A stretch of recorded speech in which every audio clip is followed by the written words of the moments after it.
This is Entre Ed Talk, the podcast for entrepreneurial educators by entrepreneurial educators. We are your hosts, Toy Hirschman and Amber Ravenscroft. This podcast is created by the National Consortium for Entrepreneurship Education, or Entre Ed for short. Hello, everyone. Welcome back to Entre Ed Talk. I am super excited to be here today with actually one of my colleagues in the University of Pennsylvania's Master's in Education Entrepreneurship program, and she's also my roommate, so she's really cool. We're here with Carole Braschayko. She's a passionate elementary educator who just completed her 5th year of teaching. She recently received her Master's in Education Entrepreneurship, from the University of Pennsylvania. This fall, she will be beginning a new teaching position at a new charter school in the Twin Cities. The school is focused on reimagining education through responsive inquiry and thought-provoking indoor and outdoor environments. Carole's excited to be teaching a combined classroom of grades 4 through 6. Hey, Carole, what's up? Oh, I'm just hanging out. I'm so excited that you're joining me for this interview. I know we have like a little bit of a non-traditional pathway in your education experiences. So I want to talk a little bit about how you got there. Growing up, did you know you wanted to be an educator? Mm-hmm. And how did that get you to where you are today currently?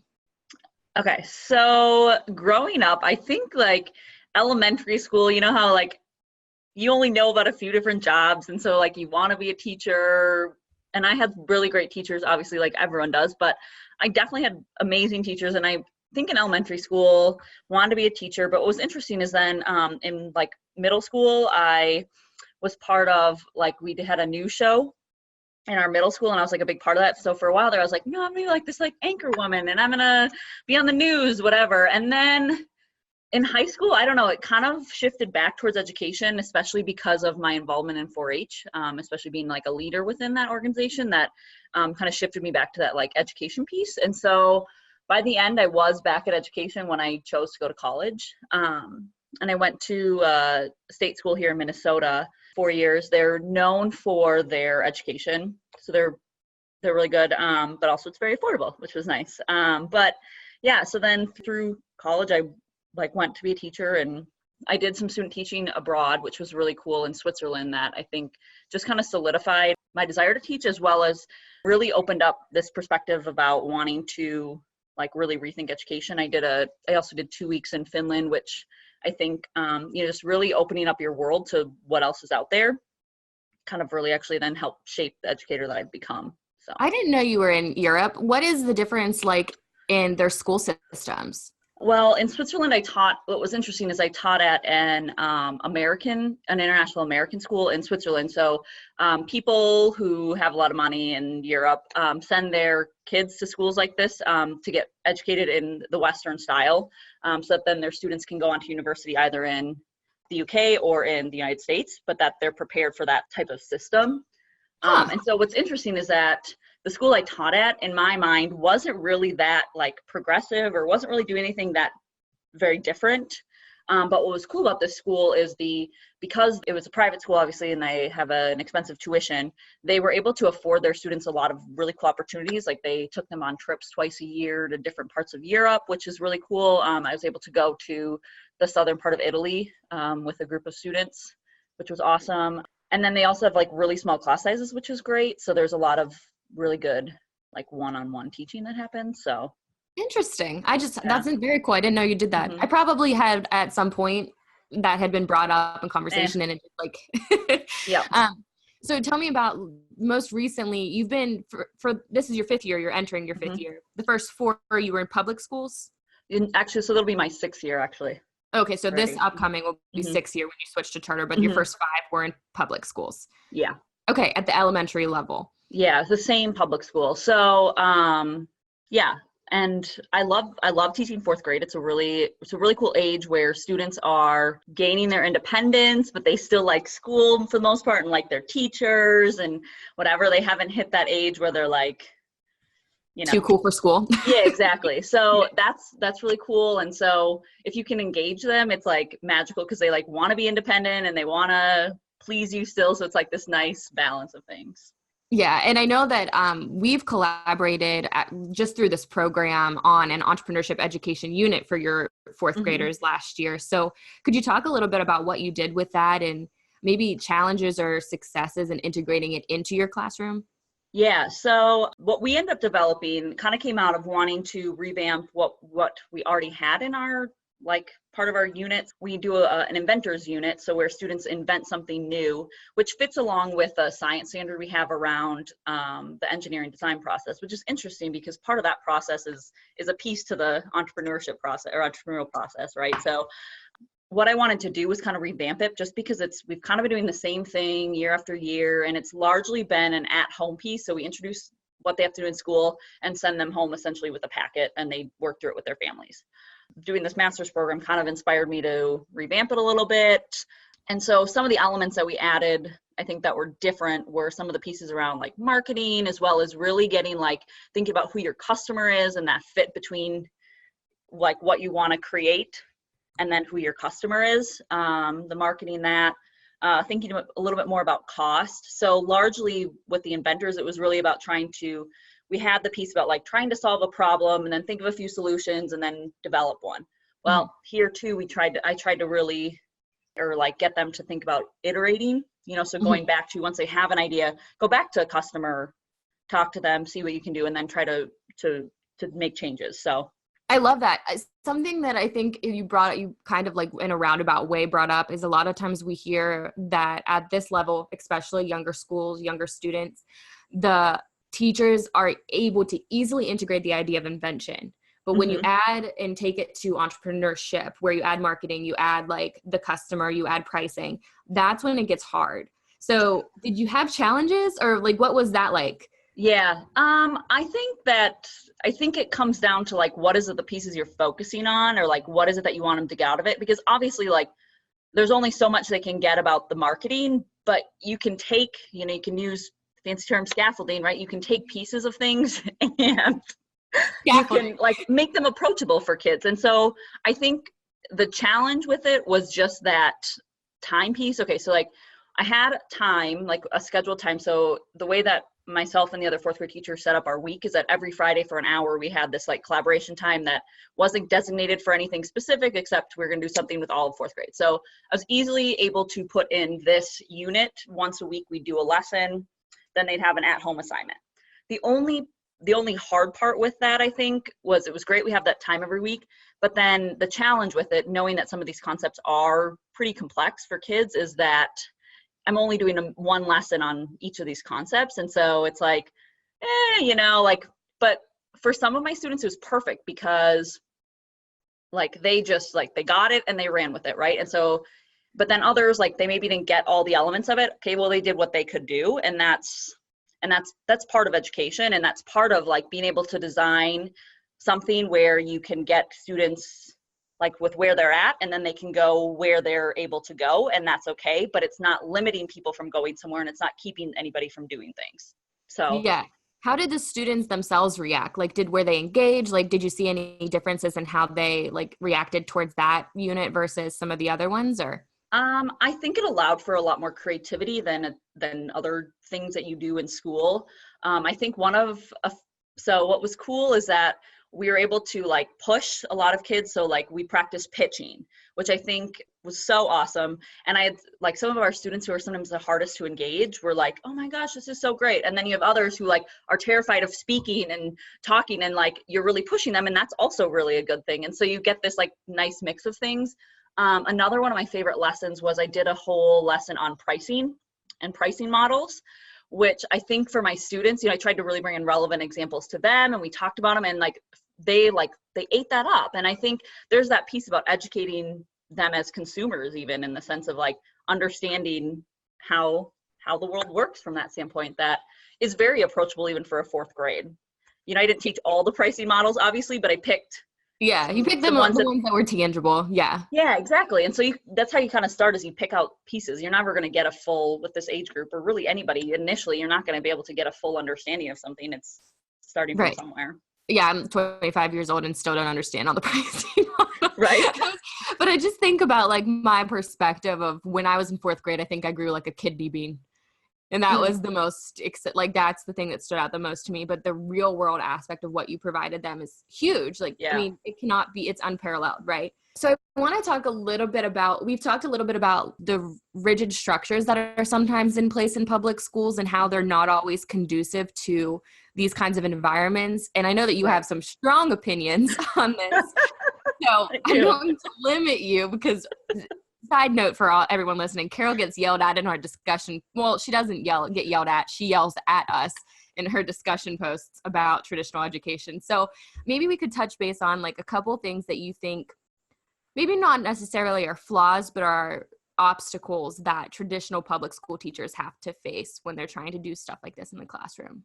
The accountability measures that are currently in place around standardized testing are a huge piece of it. Another piece of it is the standards so like Common Core for most people in Minnesota, we have our Minnesota standards. They can be a roadblock as well. And it's like standards, don't get me wrong, or it's a good thing, right? Like people have to have some sort of guideline about what they should be teaching. But there's pieces of like standards where it's like, is this developmentally appropriate? Is this feasible within a year? Other issues too is like, if you look at your population of students in a grade, the range of their abilities or where they're at is so varied. And so to take a student who's maybe at a first grade level in fourth grade and try to get them to a fourth grade level is not even possible. So luckily, like some of our federal things, we're starting to look more at growth versus proficiency, but there's still this piece of you've got to get them ready for this test, and there's a lot of weight still put on it. Every district is a little bit different, but it's still like in the back of everyone's mind, and so I think that can be a huge roadblock. I think another huge roadblock just for educators even is this idea of like failing, right? Which the whole entrepreneurial process is around failing, but there's a risk that you take when you try something new, when you're trying to educate children, that you don't want to do something that's not going to work or you're afraid to whatever. And so I think there's a piece around that as well. And always time, right? There's not enough time in the day, but I think it's about getting creative and recognizing what is it that like all the skills, like for instance, in this entrepreneurship unit, all the skills that they're developing through this that correlate somewhere else that are matching up with the things that you're doing. Yeah, absolutely. I just read one of the articles for the higher ed and adult learning course was talking about how to disrupt higher ed, like typical universities, and how this idea of a core curriculum is kind of not keeping pace with the employable skills that we need in our students, just because technology is disrupting traditional skills in the mindset of like a core curriculum, and how it said like maybe one of the most important skills that a student should learn is how to dream and how to like pursue that dream tirelessly. And I think that's really what you're saying is like this idea of failure and like having students be able to identify and come up with things that they're passionate about and like have a little bit of leniency in that structure. Yeah. And I mean, I think, one really good example of this, like from the fourth grade is that, so fourth grade in our social studies standards, there's nothing about like history. There's very little about history in the fourth grade standards for social studies. It's largely focused on geography. Well, at this age, they're very interested in history, as well as to understand the geography. There's pieces of the history that help with that. And so there's just this like always this thing where it's like, okay, but if they're really interested in history right now, like let's get them when they're really interested in this topic. Same thing with rocks and science. Fourth graders love rocks. Very little is about rocks. And so it's hard. The best learning happens when they're interested and engaged. But yet you've got all these things telling you, well, no, you got to move on to the next thing because you've got to fit it all in. And so there's a piece of that. And that's where I think it'd be nice. And I think this is similar with the higher ed is like, can we ease up on some of these standards or reevaluate what are the actual skills that we kids really need to then allow for students to follow their interests. I don't know, it's one of the pieces that gets hard at the elementary level as you look at some of these pieces is that kids do need a foundation of math and reading skills. Yeah, you need to be able to function, right? Right, exactly. But the piece I think that sometimes gets lost is that if we were to engage students, like find what their interests are in terms of what they're interested in around reading, could you get them some students to read more than giving the required? No, I know exactly. Yeah, because I think they have all these methods of teaching reading and like these little readers. Well, some of these little readers, I get that they have to have a certain, if a kid's gonna be able to read them, but you could incentivize or like intrinsically motivate students to want to read if you're trying to get them to read something they care about, right? Mm-hmm. Yeah. So that's where I think that a lot of these skills, even around reading and whatever, you could help students better or get students to a better place by getting their interest, right? You can so easily teach these reading skills apply to any type of reading. So if you're forcing kids to read things that they aren't interested in, they're not going to do well, So it's like, that piece of it. Absolutely. When we do the professional development sessions for Entre Ed, we talk about how like there's neuroscience around if you're not emotionally invested in something, it's in one ear and right out the other. Like you will not remember it. But when you are engaged and emotionally invested in something, those parts of the brain were like associated with memory and like recognition light up. And so, I mean, we're talking about entrepreneurial mindsets and like just recognizing passions and like perseverance and grit and opportunity recognition, like all these things that are so intertwined. I know we could talk all day about like how the public school system should probably loosen up a little bit, but I do want to talk about your new job. Okay. And you are our first charter school interview. So, I mean, I know you haven't been in the charter school system yet, but I want to talk about why you made that transition and like what is so exciting about your new school that you're really pumped about. Yeah. Okay. So, decided to make the transition. I think so. For a long time, I was like very anti-charter schools because they, like they divert funding from public schools. That they pull students from public schools and then they like compare themselves to public schools, but it's like it's not really an accurate comparison. Like all of these things. But kind of what changed my mindset, I remember one of the lab visits we did at University of Pennsylvania to the, was it Project 21 school or? Yeah. It was one of the first ones. And so this school operates as like a school within the public schools, but they're trying a different model, so to speak. And I just remember the founder talking a lot about how challenging it was to build this school within the public school system and all the times they heard no and whatever, and that she saw the power of a charter school, or the power that the charter schools have, and that they're outside of that ingrained system, because so many of the things in the public school is like these systems are so ingrained and it's like so hard to change anything. But that she saw this value of like having these charter schools and then eventually network. And you see networks of charter schools already today. And to me, that was like a little bit eye-opening. And, the more research, and a lot of our classmates are in charter schools, and just kind of like this evolution. And then when I went to start doing my job searching, because I knew I was going to leave this job, this public school job, from a move standpoint, none of the like jobs like in the public schools, I was like, I'm just going to go back to the same thing I've already been doing and have the same frustrations, and actually probably worse, because I was in a relatively small district where I had a little more influence. I knew the superintendent, all those pieces. But here, if I was going to move, most of these districts are larger in the area that I was looking. So it was like, I'm just going to now just be this cog teacher, in the wheel. Cog in the wheel. And so I didn't want that, and nothing like, I'm not going to be able to make the impact that I want to try to make. And not that you don't make impact within your classroom with these students, but I wanted something more. And the job posting for this charter school was like kind of what like hooked me. It was, the job title was on the website that I was using was reimagining education teacher. So it wasn't just fourth grade teacher. It was like something different. And then I looked at the app or the posting, and it was like how they want to rethink education. They want to try these different things. It wasn't like, we are looking for 6 years of experience. We're looking for someone who is good at classroom management. It was like more around that whole mindset of being an educator and like rethinking things, and really that entrepreneurship. And so for me, that was like, yep, this is it. I'm going to take this risk. I'm going to like do this.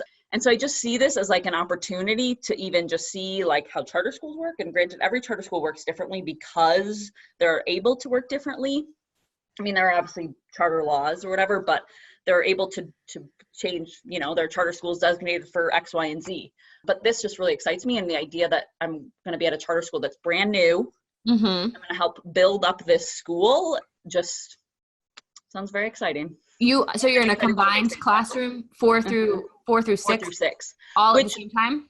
all at the same time, which I am so excited about because I think grade levels are ridiculous. I know, that's where I'm getting at. I'm like, yeah. For everyone listening, one of Carole's platforms here is that grade levels are stupid. Which is true though. I mean, you look at a student who's 8 and they aren't a typical second, third grader, right? Like, because we know that kids learn differently at different rates, whatever, every kid is not the same. And so to lump them just by age, just because you're this age, you should be in this grade learning this specific thing, it doesn't work. And I would love to create a school that's like free and whatever. And because, the issue with it now is the stigma to it, right? Like if you've got a 4th grader who's at a 1st grade level, so now they're in a 1st grade classroom, like no one's going to buy into that because of the supposed shame, whatever, so that's why I love the idea of a combined classroom. And so I'm excited to take on that challenge because although I'm excited about it, I'm like, this is the way we should do it. It is going to be a challenge, right? So yeah, no, it'll be really exciting. I love that you brought up the idea of like the shame, because that's something that that's a point that I had not even thought about, right? Like the stigma of if you are reading at a certain grade level, you're just reading at the level that you are capable, like you're working towards, right? And that stigma of you're reading at certain grade levels does affect students and their parents and everyone in the community. That's interesting to bring that up. Well, and it's hard too, because you think about, so if you've got a student who's reading at a 1st grade level, but they're in your class and your materials are all at the 4th grade level, they're not really getting what they need, right? They would be so much better suited in a 1st grade class where they're getting those 1st grade skills that will ultimately later on help them. But we never do that because of the shame. So it's really interesting. It's a vicious cycle. Interesting. What are some goals for your, that you have for this year, for your classroom? Goals will be, I think, to really I really want to create interest-based education where students really are following their interests, but yet still aligning it back to what is expected of them in terms of what they should be learning as much as I can. Granted, I don't necessarily agree with everything, but I do want to see that progress, right? And, for this charter to be successful, there are certain requirements they're going to have to meet. And so as much as we may feel like we are doing really well and we're creating these great kids, if it's not necessarily aligning with what the state requires based on charter agreements, it's not going to be successful, right? You have to still work within this system. And obviously working now within the charter system this way will be a little bit easier than the public school system because of the fact that the charter school gets to write their charter laws or work with someone on them, right? Based on their mission and their values versus the public school where it's dictated more by the state. Yeah, I love the idea of an interest-based curriculum. Are you going to try to do the entrepreneurship unit? Yeah, something like it. My other kind of idea, because we worked on that entrepreneurship project for school, is I really want to try to get more into doing flipped classroom things. I think that will be really, really key with having a mixed age group of kids, is allowing me to create the content that they need to be, some of the content that they need to be learning, so that the class time is more I love that. And that'll help you differentiate when they're in class. So everyone who's upfront work, but flipped classroom is basically the students go watch digital videos or have digital resources at home, and then they come in and the classroom time is used for one-on-one or group-based or project-based learning. And so that's actually a really good idea, because you will need to differentiate your instruction and provide more opportunity. That would probably get a lot more curriculum covered too.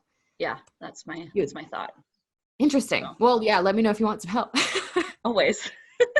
You touched on this very quickly at the beginning, and I want to talk, because we have a lot of rural areas that we work with Entre Ed, and I want you to talk about the connections that you made between 4-H and education. If you don't mind, just talking about your experience there and how that changed your perceptions of education. Yeah. So 4-H, their motto is learn by doing. And so I think that's really key. And I think that's where the best learning comes from, is by actually doing something. And most of 4-H too, it's largely interest-based. Students or participants choose what project areas they want to be in, what things they want to work on, and then they go for it. And so I think there's so much power in that. And so many of even my friends who were in 4-H, as they were doing this and doing different things that they started getting interested in, really then for many of them became careers or parts of their career or whatever that they went on to pursue in higher ed or after high school. And so in terms of influencing my teaching strategy, I definitely try to take that learn by doing approach, very like hands-on project based in my classroom. And there's also the relevance piece, right? So much of 4-H is about relevant skills. And so again, I try to really bring that into the classroom. So, yeah, no, I love that. I think the other cool piece about it too is the connection between parents and participants, right? So in 4-H, it's very volunteer based, and the parents help organize things, and the parents often are teachers as well, based on their own skills. Like in the clubs, right? If there are parents who are good at X, Y, and Z, they would lead and help students or participants in that project area or host events where that was happening. And so I think there's that really cool connection with thinking about that, plus with the entrepreneurship unit. So one of my students, his dad works in marketing. And so with his dad, one of their tasks was to create a logo for their product. And so his dad showed him how to use Adobe and all these things, because that's what his dad did. And in my head, I'm like, that's so cool that they were able to that connection. And then I was like, but bummer that I didn't know this and couldn't have brought his dad in to teach all my students about it, right? And so one of my ideas for next year is to send home a parent survey kind of thing about what skills parents have or what things parents would be willing to share, and then really create that community, because I think there's so much power in people learning, not just from me or me being part of that teaching, but from other people, and to see the true relevance to it.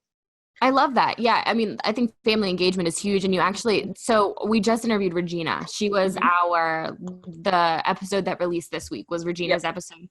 And she does an entire entrepreneurship program where she works with a local startup. And so it's that piece of recognizing and using your community to help elevate students, because you might not be an expert in marketing. Oh, I'm not. Right. And I think that's the other piece with education, right? Is as a teacher, teachers have been viewed as they're the expert in the classroom. Well, I'm not. I am 100% not the expert in these things, right? And so I think if you can open up your classroom to other people, and I think that's a piece of it too, is that as teachers try new things, right? I didn't know everything about entrepreneurship when I did this unit, and I still don't, but that doesn't hurt me. It's not a bad thing, and it shouldn't keep me from doing it just because I'm not the expert at it. Yeah, no, absolutely. I love that idea. I think that's a really good idea. And for everyone who's listening, please send home any educator who's listening, please send home a parent feedback survey and ask them what they do, and then introduce them to your classroom. So I have 2 final questions. One of our big themes, again, in our Entre Ed PD is this idea that teaching entrepreneurship education is one thing, and then educators as entrepreneurs themselves is another thing. So I consider you an entrepreneur. Yeah, I would agree. What advice would you have to an educator around starting this mindset of being an entrepreneur? Try things. I mean, take a risk. That's the thing, is you just have to take a risk to try something new. And they always say, just try with one small thing. It's true, right? You try, I don't know, something that you're excited about. I think even taking a risk in terms of your classroom, in terms of teaching, is find something you're excited about teaching, or maybe even a passion of yourself, and bring that into your classroom, because there's a piece too with kids that's a whole thing. And the other piece to it, I think that's huge, is showing your kids that you can that you're not perfect, or you make mistakes, or you're wrong. I love that. They love it so much. Yeah, it's sure. We're Miss Braschayko, you suck. No. You didn't do good. but it builds empathy, right? There's understanding around it, all of those things. It's doing things, it's an exemplar, right? Right. Well, and even doing things alongside your kids, the learning happens with them, right? So with this entrepreneurship thing, I was telling them all about the venture I was working on, right? And so there was this piece of doing it with them. So I love that.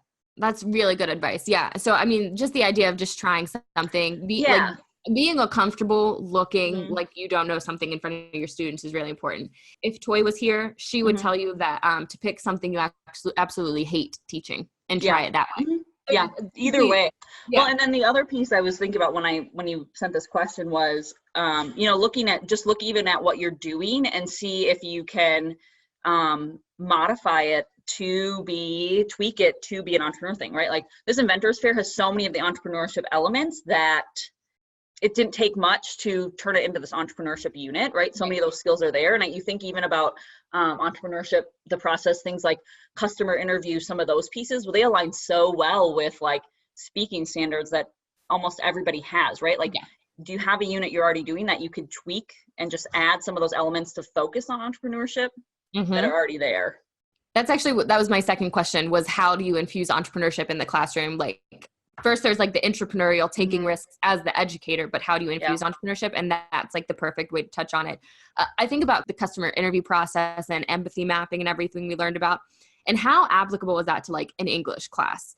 Where you have to interview, like get in the mindset of the characters and like think and really listen to what they're saying. Yeah. The other one too is even like the pitching one. You think about, you know, so many teachers already do projects around sharing out, right? You share something, tweak it, and make them pitch a product that already exists, right? Or do some of those elements, and you're going to easily weave it in. Yeah. Or like pricing models in math class. Like how easy. So just, it's just with entrepreneurship education, it's just talking about it in that language. Right. And like introducing the word, because chances are you're already doing something that is entrepreneurship education. You've just never introduced your students to that concept. Correct. Or exactly. Framed it in that manner. I don't know. I think when you think like if we infuse this entrepreneurship mindset and education and these elements at a younger age, how much easier would it be as they get older, right? Like,